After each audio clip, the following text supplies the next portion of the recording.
This is planning your patch management strategy. I'm pausing here for just a brief moment for you to review our forward-looking statement. It will also be available for a detailed review as part of our JNUC resources. Hi everyone, I'm William Smith, and today we're going to talk about being proactive instead of reactive. I quite often quote a manager at one of my former employers who gave me this nice compliment. He said that I manage his departments with a firm hand but a light touch. It's become my motto when discussing patch management, and it's going to underscore what I want to discuss today. This is not going to be a technical session, although we may touch on some technical topics. Instead, before we begin installing updates, we should really know our strategy from discovery to deployment for managing patches for macOS and each of our managed apps. We update our software for a few reasons, mainly to get new features, fix issues, and close security holes. It's that last one. It's that last reason why we should be diligent about routine patching. According to a 2019 study around the costs and consequences of failure to patch vulnerabilities, more than 60% of respondents who'd had data breaches within the past 2 years reported a patch was available for the vulnerability but not applied. Most didn't even know there was a vulnerability.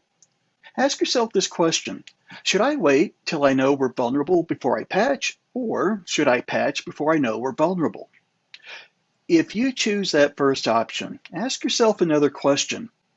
Am I able to keep on top of all the vulnerabilities for my deployed versions of macOS and supported applications? And how am I doing that? According to that same 2019 study, these were some of the top reasons why organizations didn't patch, ranked from top to bottom. Most of these are not technical issues. Most everyone will claim the first issue is a reason for not patching, but that's actually a false choice. It's a constraint. It may dictate that you patch less frequently or that you forgo testing some less critical patches, but it shouldn't be a reason why you don't patch. The second one comes from our end users. Our response to that has to be accommodation and cooperation. That's a two-way street, by the way. We will always require patching, but we'll work with them to be as unobtrusive as possible. One that's not on this list that I hear a lot when speaking with customers is we're afraid to update because it might break something. We'll talk about that one in just a little while.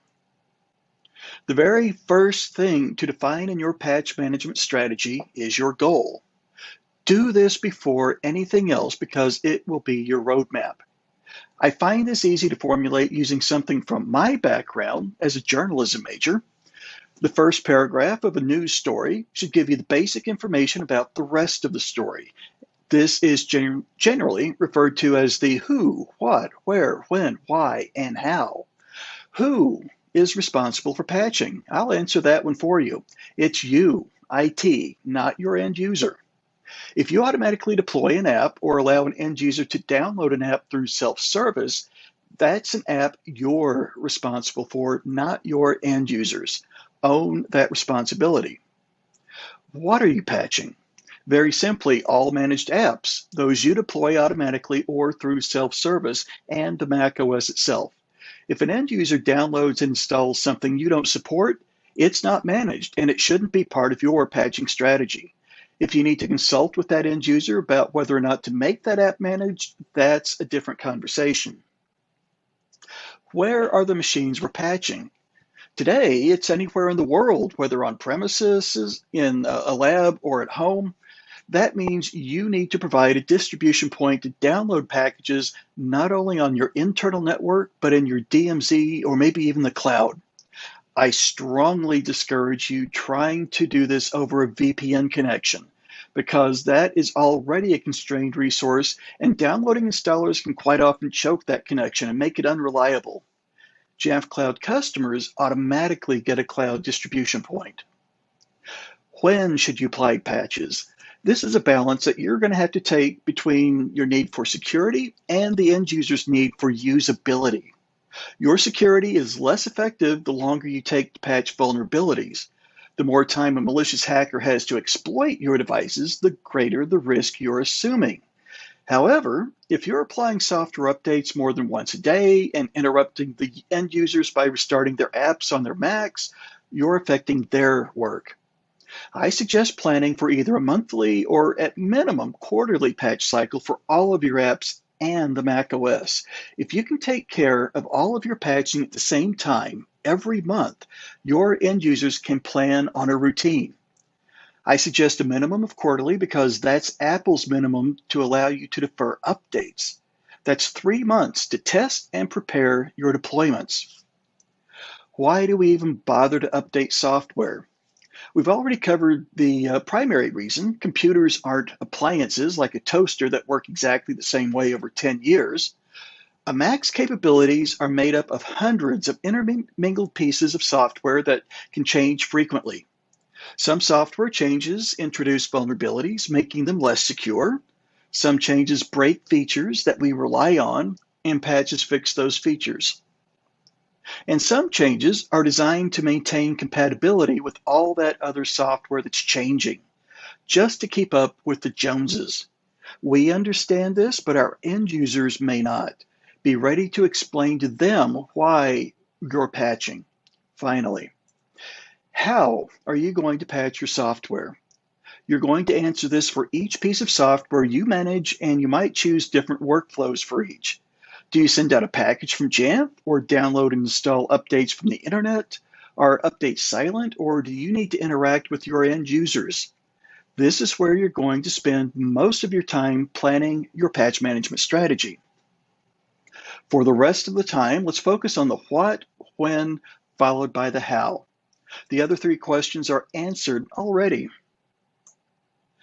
If you haven't already, document your managed apps, including your supported macOS versions. A simple Excel or number spreadsheet is going to work just fine. As part of this, you can include the when and the how. For this organization, we have a mix of software deployed from installers as well as from the Mac App Store. I only need to know a few things about each application. For macOS, we've determined that we're going to disable all automatic updates and use a Jamf policy to install the updates. That's part of my strategy. A group that we'll call canaries will be responsible for testing these updates. Now, the term canaries comes from the adage, canary in the coal mine. This was a practice a long time ago where miners would bring caged birds with them to test for carbon monoxide and other deadly gases. The birds acted as an early warning system and served to alert the miners to danger. For our needs, canaries will be a broad and representative group of testers from across the organization. We'll talk more about canaries when we discuss testing in just a little bit. As for how frequently we'll be patching macOS, we've set our goal to monthly. It doesn't matter how yet we achieve this, it's just our goal. Some of these apps we've deemed as non-critical. Basically, these are all the apps we license through the volume purchasing program and install from the Mac App Store. Why are we calling these non-critical? The primary reason is we have no good way to control versions.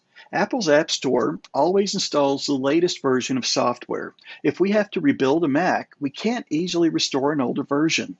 If we send a command from Jamf to update, we can't control which version gets installed. We have no good way to maintain them, and for the most part, functionality remains relatively consistent over multiple versions. We won't test these, and we'll put Jamf on autopilot to keep these updated.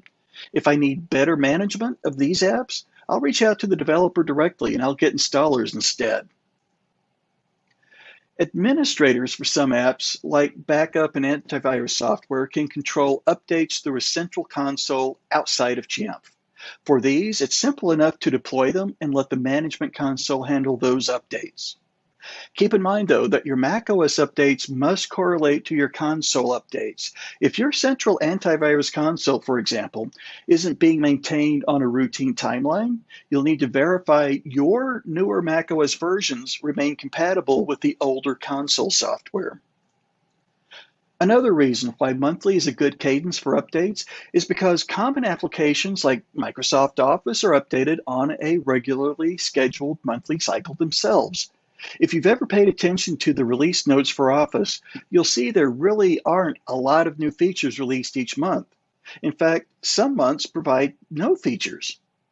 Why is that? Again, updates aren't just for new features.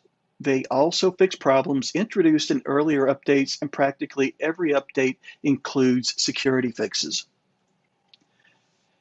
All that's left now is the how. Again, this is where you're going to spend most of your time planning your patch management strategy. As part of the how, we should include in our plans for how we're going to communicate updates to our end users. After all, we're likely going to interrupt their time using their computers. We should let them know. The best method to patch each piece of software. This doesn't have to be the same for every application.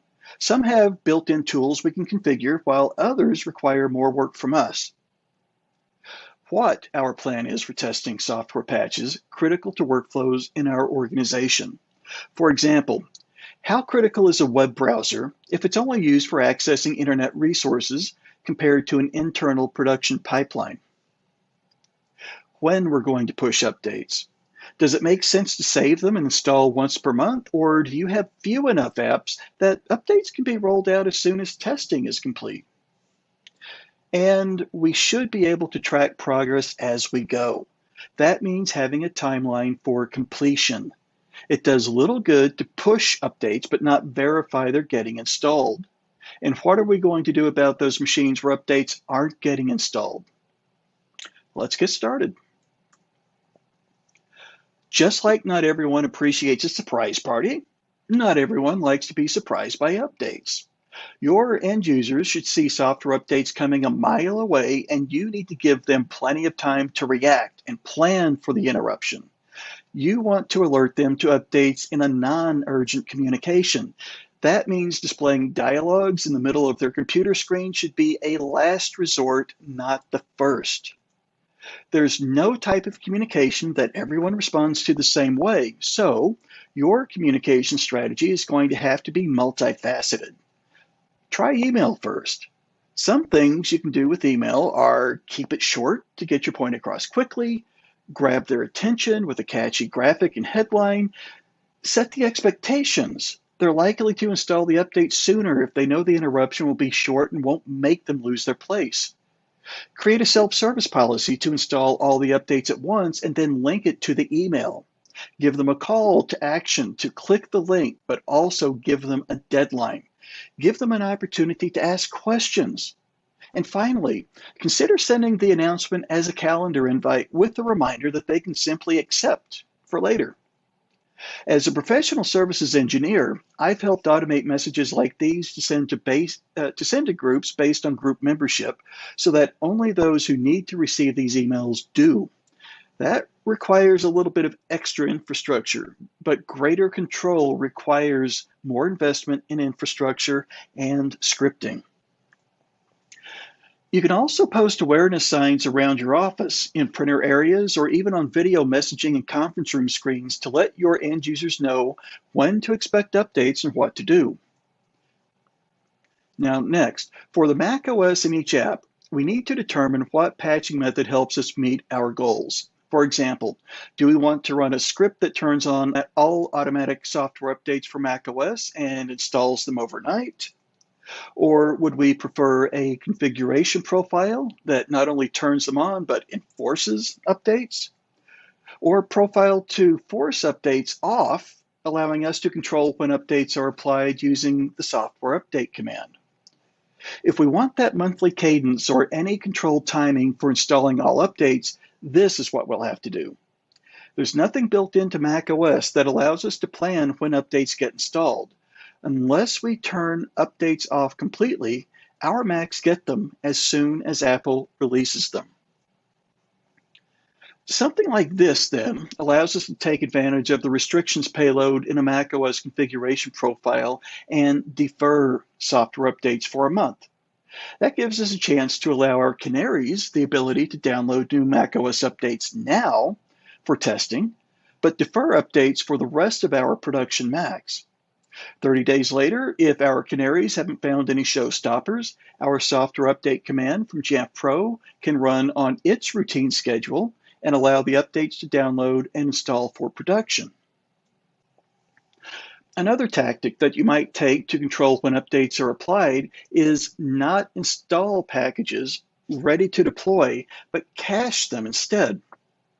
You can push these out silently right away without affecting your users, and the packages will simply sit on the Macs waiting for the go-ahead. All you need to do is create one policy that runs once per month to install all cached packages. Not only does this take care of all of your updates at once, it speeds up the update process because there's no distribution point to connect to and no packages to download. They're all ready, waiting to go. If you do have updates that require a restart, another way to speed up the process and keep Jamf Pro's inventory as up to date as possible is to clone your original update inventory policy to make a new one that runs at every startup. This is really handy when you apply macOS updates because it's useless to take inventory before the computer restarts. The updates aren't installed yet, and taking inventory at startup has very little overhead. It doesn't slow down the end user from logging in, and rarely do we ever restart anyway. You'll also need to make sure to change the execution frequency to ongoing so that it's always ready to run when your Macs restart. Let's talk about testing updates next. Once you discover an update is available, how do you validate it works for you? Is it worth testing every app that you deploy? Earlier, we discussed our list of managed apps and identified some were critical to our workflows and some weren't. Volume purchase apps were deemed non-critical because we don't really have a good way to manage App Store versions. And apps like Firefox, Chrome, and Edge are browsers which pretty much do the same thing as Safari, which is built into the Mac OS. If they're used only for surfing the web and one doesn't work, we have 3 others we can use in the meantime. However, if we're a K-12 school district with a high dependency on G Suite, then Google Chrome may be deemed as critical and should be tested. That's a call only your organization can make. So how do we start testing?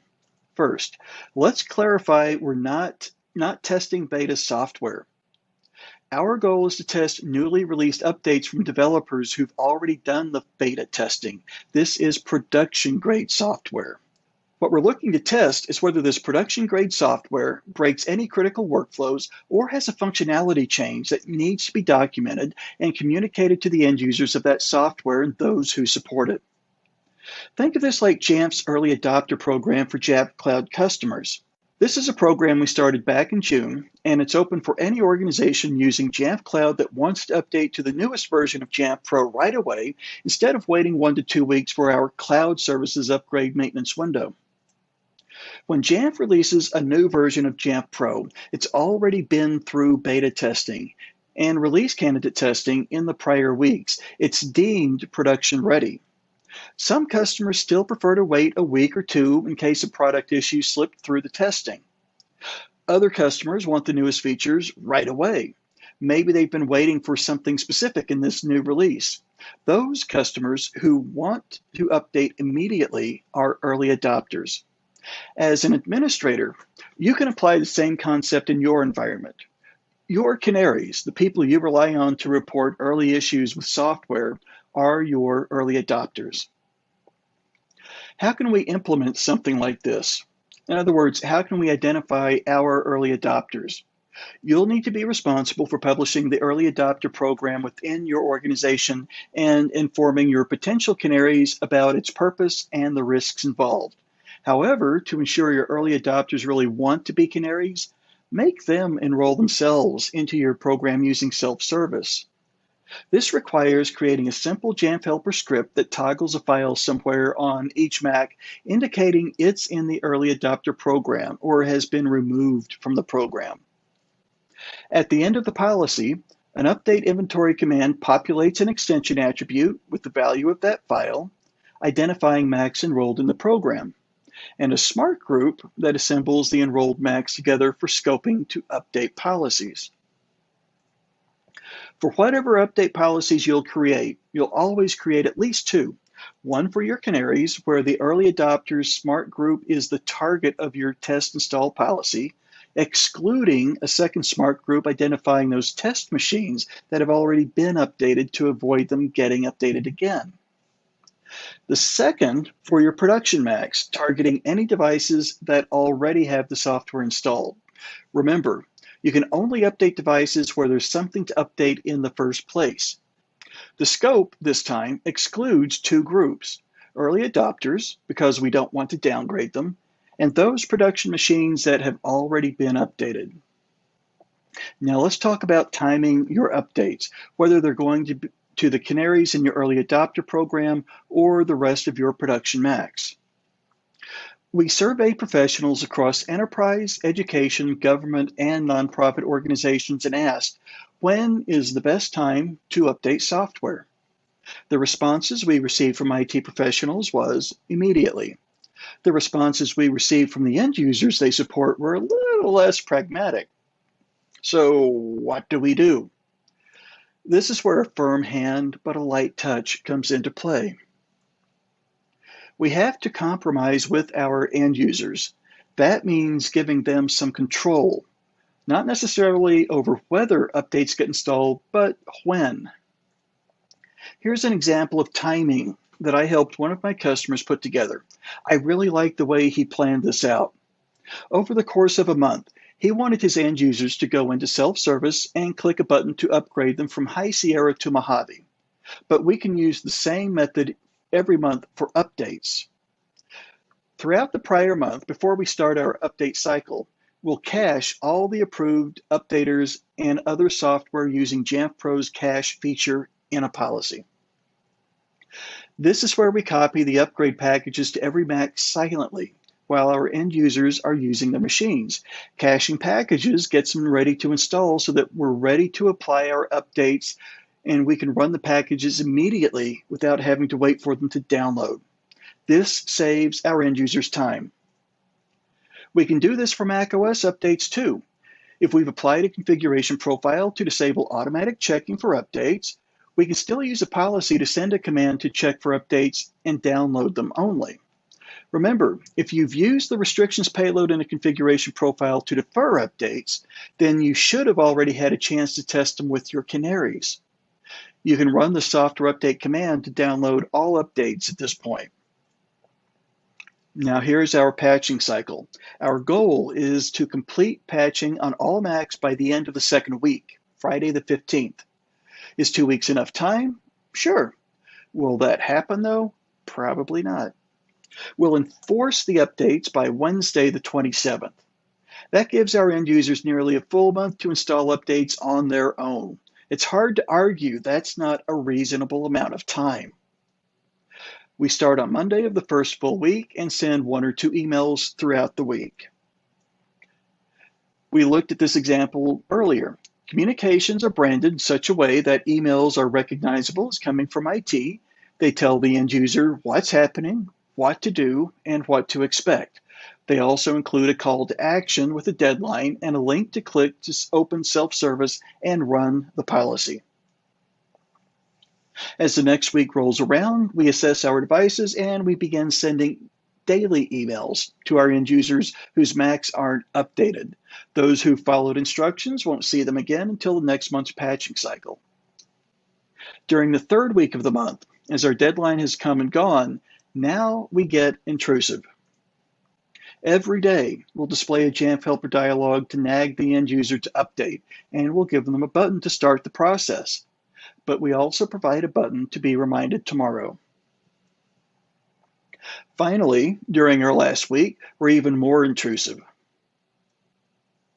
The nag moves to the center of the screen, and it includes a date and time when the updates will be enforced. Then, on the 27th, the final Jamf Helper dialog appears with a countdown. The Remind Me button is removed, and there is no way to close the dialog without clicking the Update Now button. If the countdown reaches 0, the open apps are quit, and the rest of the policy to install cached updates begins running. During this time, you may wish to display a full-screen Jamf Helper dialog to prevent end users from using the Mac. So what happens next? This was May. This is a cyclical process and it starts over again in June, then July, then August. It becomes a routine for both you and your end users. We're not trying to punish our end users, although it does seem sometimes they're doing their very best to work against us. Remember, there's negative reinforcement and there's positive reinforcement. You could go so far as to gamify this and offer a pizza party to the department with the highest percentage of updates by deadline, or randomly choose an end user to receive a free lunch from their favorite restaurant. That's a small monthly expense to incentivize good security. After we've communicated with our end users that patches are coming, decided on best methods for patching, completed our testing, and rolled out our updates, it's time to close the loop. There will still be machines in our fleet that aren't updated. Your security team is going to ask you why and what you're doing about them. Here's something your IT interns or first level support desk folks can do. They can track progress once the deadline is come and gone and mitigate those Macs that still haven't updated. Maybe they're in a drawer somewhere. Maybe some are missing and no one knows about those yet. And you can automate this reporting in Jamf Pro using an advanced computer search. Add criteria that describes a fully patched Mac and then use its reporting feature to send scheduled emails monthly to a specific user or a ticketing system. You can attach a spreadsheet with computer details, including the owner's name and phone number, type of computer, and serial number. You just have to have someone go down the list. It may be a lot of work at first, but if you choose to skip mitigation, you may as well choose to skip patch management altogether. What good is a door against thieves and intruders that's 80% closed with no one watching? Those are some considerations for how we manage updates. This list could get more detailed if we choose, but this is a good start if you haven't developed your plan yet. And remember that how is part of a bigger picture that also answers who, what, when, where, and why too. I hope I've given you some ideas for planning your patch management strategy for your organization. Once you have your goals, then you can work on technical pieces to get them accomplished. But set your goals first with the mindset of managing with a firm hand, but a light touch.